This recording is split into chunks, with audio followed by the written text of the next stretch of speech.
I want to start with something most men won't admit out loud. There is an anger sitting inside a lot of Gen X men right now. Not a loud anger. Not the kind that flips tables or raises voices. A quiet, low-burning anger. The kind that shows up as irritability at small things. A short fuse over nothing. A tightness in the chest that you can't quite explain. When someone asks you how you're doing, and the strangest part, most of the men carrying this anger have no idea where it actually came from. They don't feel like angry people. They don't think of themselves that way, but it's there. Every single day, just beneath the surface. My name is Gray, and today I want to talk about something that I have genuinely never heard discussed properly. Not the fact that Gen X men are angry, but why. And why so many of us cannot find the words to explain it, even to ourselves. Before we go anywhere, I want to make sure we are talking about the same thing, because there are different kinds of anger. There is hot anger, explosive, immediate, visible. Most people recognize that one. But the anger I am talking about is different. It is the anger that comes out as sarcasm. When someone asks an innocent question, it is the anger that makes you snap at your partner over something completely unrelated to what is actually bothering you. It is the restlessness that keeps you from sitting still, the low tolerance for noise, for interruption, for change, the feeling that the world is slightly, constantly, rubbing you the wrong way. And when someone finally asks, "What's wrong?" you say nothing, not because nothing is wrong, but because you genuinely don't know how to point to the source of what you feel. To understand the anger, you have to understand the promise. If you were born between 1965 and 1980, you came of age in a very specific moment. You were told, clearly and repeatedly, that the formula was simple: work hard, be reliable, put in the years, and the life you were working toward, the stability, the security, the reward, would be there waiting for you. So you believed it. You did everything right. You showed up early and stayed late. You took the jobs that weren't glamorous. You built your career the slow, unglamorous way. Brick by brick, year by year. You bought the house. You started the retirement account. You sacrificed the things you wanted now for the things you were building toward later. You kept your end of the deal. And then 2008 arrived. And for millions of Gen X men, everything they had quietly, carefully built, started coming apart. The housing market collapsed. Home values, the foundation of financial security for an entire generation, dropped through the floor. Retirement accounts that had taken 20 years to build lost 30, 40, sometimes 50% of their value in months. Companies that had employed loyal workers for decades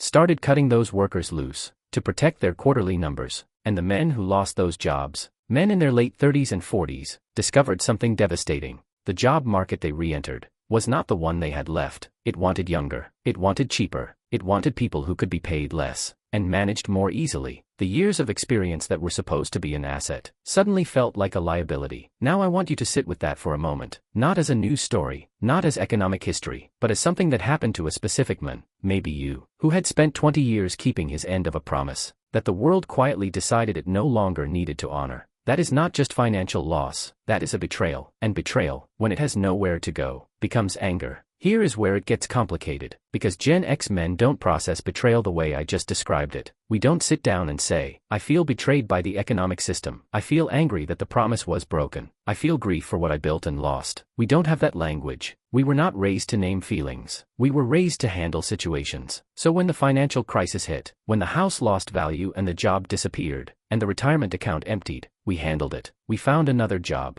We cut the budget. We told our families things would be fine. We absorbed the hit quietly and kept moving, because that is what men like us do. But here is what nobody told us about absorbing that kind of blow quietly. The anger doesn't disappear just because you don't express it. It goes somewhere. It goes into your body, into your jaw that's always slightly clenched, into your shoulders that never fully relax, into the short fuse that surprises even you. When something small sets it off, the anger found a home. You just never found its name. Now I need to go deeper, because the Great Recession was the trigger, but it wasn't the only wound. For Gen X men, the anger has layers. The first layer is the broken financial promise we just talked about, but underneath that, there is a second layer, the identity wound. For men of our generation, work was not just income, work was who we were. When you strip a Gen X man of his career stability, you don't just take his paycheck. You take his sense of purpose, his sense of worth, his answer to the question, who am I and what do I contribute? And underneath even that, there is a third layer, the silence wound. Because when all of this was happening, when the financial ground was shifting, and the identity was crumbling, there was no space to talk about it.